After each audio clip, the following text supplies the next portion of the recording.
Well, hello everyone, and welcome to Monday's edition of Reptile News. I hope you had an awesome weekend. Now let's talk about some alligator killing, because everybody loved talking about that on Friday. Apparently responding to a call about a concerned citizen, a sheriff deputy in a county in Ohio was forced to dispatch an alligator that they believe was set free by its owner after it got too big. Now, the Ohio Department of Natural Resources apparently has no jurisdiction over exotic animals, according to them. They showed up, it was sunning itself on a log, he shot it with a rifle, killed it, and this, if you ask me, is just not good for Ohio, for keepers in Ohio, because wasn't Ohio where they just had that 90-day emergency ordinance that just expired, yeah, not good, and alligators are not native to Ohio.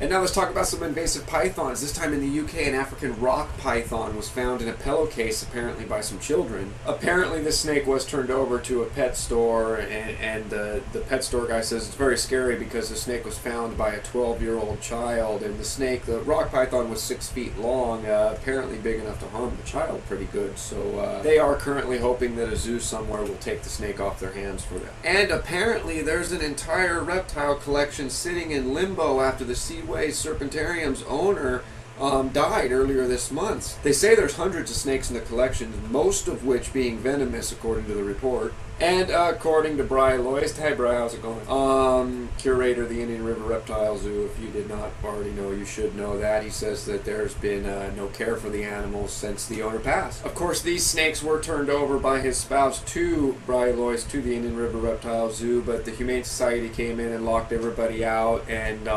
that happened on May 6th, and they were allowed to go in and take an inventory of everything in there and found 2 dead snakes and many in need of care. And of course, Bry says, as we all already know, that the Humane Society is not doing their job, which is caring for animals, obviously, if they're finding dead snakes there. Of course, the Humane Society counters that and says that the animals are being cared for, and the vet that cared for them while they were in the original owner's custody has visited them, and they have done everything the vet has recommended them do. Of course, I here at Daily Reptile News support Bry 100%. The Humane Society says these must be cared for by qualified individuals, and if anybody's qualified to do it, it's Bry. And I'll put all the information in the description, obviously. Show some support, whatever you can do, whatever you can do. And moving on to Miami, where a Florida teenager has been bitten by a rattlesnake, and he is recovering, so no concerns, he didn't die here. Not really too much information is being given about his condition other than he is currently recovering. And with that, an announcement, well, several announcements. We always have several announcements. Hey, I did a live video the other day,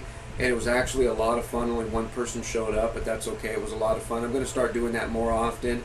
I'm going to be announcing it. I'm not going to make a schedule. I'll just announce it when I'm going to do it on Facebook and on Twitter. So follow me on Twitter, friend me on Facebook, and you'll know when that's going to happen, and we'll have a good time. Number 2, the recurring donations are still up on the website. Upper left-hand corner. It helps the news, helps you, helps everybody, and it's much appreciated. And of course, that has been all your news for this Monday. If you'd like to read any more of these stories, that link's right down below here in the description. And as always, if you're still watching, my name is Jason White. Now you know what's going on in the reptile world. Be good to each other. Hey guys, so I was just editing the show together, and I just wanted to let everybody know that according to Bry, he wins. The reptiles from the Serpentarium are in the hands of experts now. So that's sweet news. News all the same, but sweet news, and good job to him. Yeah.